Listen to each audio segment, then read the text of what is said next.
नमस्कार किसान भाइयों, आप सभी का स्वागत है फार्मिंग ज्ञान चैनल में। धान की फसल में झंडा रोग, बकानी, फुट रोट, ये अलग अलग नामों से जाना जाता है। जैसे कि किसान भाइयों, ये झंडा रोग जो है, इसको रोकथाम के लिए हमारे किसान भाई बहुत कुछ प्रयोग करते हैं, लेकिन इसको रोकना काफ़ी मुश्किल होता है। तो मैं आज आप लोगों के लिए एक ऐसा तरीका बताने वाला हूँ जो बहुत ही कम खर्च में और 100% इसके ऊपर रोकथाम की जा सकती है, झंडा रोग।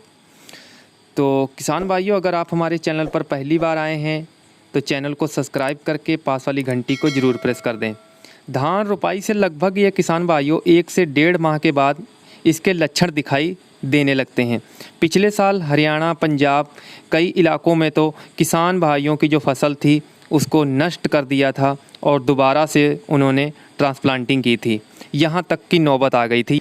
यह रोग फ्यूजेरियम नामक फफूंदी के संक्रमण से होता है तथा बीज जनित रोग है और संक्रमित बीज के द्वारा पौधों में संक्रमण होता है।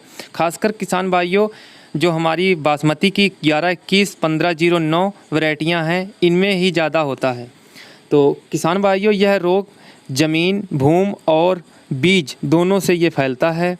और इसके जो पौधे हैं, इसकी पहचान के लिए आप देखेंगे, जो हमारे सामान्य पौधे होते हैं उससे ये ज़्यादा लंबे हाइट में हो जाते हैं और एक तरफ झुके हुए दिखाई देते हैं। और ज़्यादा जब हमारा वातावरण में यानी गर्म होगा, आर्द्रता बढ़ेगी, तो ये पौधे सड़ने भी लगते हैं। इसके बीजाणु हवा में फैलकर स्वस्थ पौधों को भी संक्रमित कर देते हैं। अगर आप जड़ खोद कर देखेंगे इफ़ेक्टेड प्लांट को, तो जड़ पे गुलाबी रंग के धब्बे भी होंगे।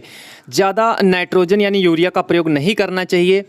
सावधानियां कुछ रखनी चाहिए। जब हम धान की फसल का बीज घर पे तैयार कर रहे हैं तो वह बिल्कुल क्वालिटी मेड बीज तैयार करें। अगर मार्केट से बीज धान का ला रहे हैं तो वह अच्छी रजिस्टर्ड कंपनी का होना चाहिए। और जब हम नर्सरी डालते हैं तो बीज उपचार ज़रूर करें, यानी बीज ट्रीटमेंट, और फंगीसाइड जो आती है उसका और इंसेक्टिसाइड दोनों का आप लोगों को बीज उपचार करना चाहिए। अब किसान भाइयों, कुछ फंगीसाइड का हमारे स्प्रे करते हैं झंडा रोग आने पे, बकानी रोग पर, तो वो ज़्यादा कारगर सिद्ध नहीं होती हैं। जैसे फंगीसाइड प्रोक्विनाजोल 25% जो आती है, कार्बेंडाजिम, मैंकोजेब मिलाकर हमारे किसान भाई स्प्रे करते हैं, लेकिन इसका रोकना काफ़ी मुश्किल होता है। अगर किसान भाइयों, मैं जो आप लोगों को तरीका बता रहा हूँ वह लगभग 100% झंडा रोग से रोकथाम की जा सकती है।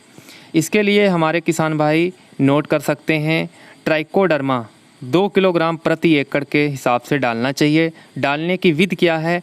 लगभग 1 क्विंटल गोबर की सड़ी खाद ले लें और अच्छी भुरभुरी खाद होनी चाहिए, और उसको शाम के समय आप लोग उसको मिक्स करके पानी के छींटे लगा के उसको ढेर मार के रख देना चाहिए ढक के, और दूसरे दिन आप खेत के अंदर बिखेर दें।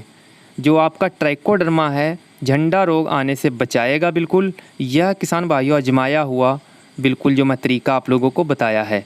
और किसान भाइयों, वैसे तो फंगीसाइड काफ़ी मार्केट में आते हैं, लेकिन इसका कारगर इतना उपाय अभी तक नहीं हुआ है झंडा रोग पर। तो ट्राइकोडर्मा से हमारे किसान भाई झंडा रोग से बचाव कर सकते हैं। जो सावधानियां बताई हैं मैंने, वो सावधानियां अपनानी चाहिए। क्वालिटी बीज तैयार करें, और जो बासमती की वैरायटियां हैं वो अगेती ट्रांसप्लांटिंग नहीं करनी चाहिए। जब हमारा मौसम का क्लाइमेट कुछ चेंज होता है, ज़्यादा मौसम गर्म होता है, बारिश कम होती है, उसी स्थिति में झंडा रोग ज़्यादा आता है। तो लेट ही ट्रांसप्लांटिंग हमारे किसान भाइयों को करनी चाहिए। जुलाई के प्रथम सप्ताह से शुरू करें, जो बासमती की वैरायटियाँ का आप लोग रोपाई कर रहे हैं।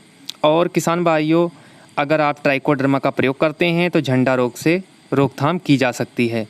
तो मेरी जानकारी आप लोगों को अच्छी लगी होगी तो लाइक ज़रूर कीजिएगा किसान भाइयों, और अगली जानकारी, लेटेस्ट जानकारी पाने के लिए चैनल को सब्सक्राइब करके और घंटी को ज़रूर प्रेस कर दें। तो आज के लिए इतना था। अगली नई जानकारी के साथ इसी चैनल पर आप लोगों से फिर मिलेंगे। धन्यवाद। जय हिंद, जय भारत।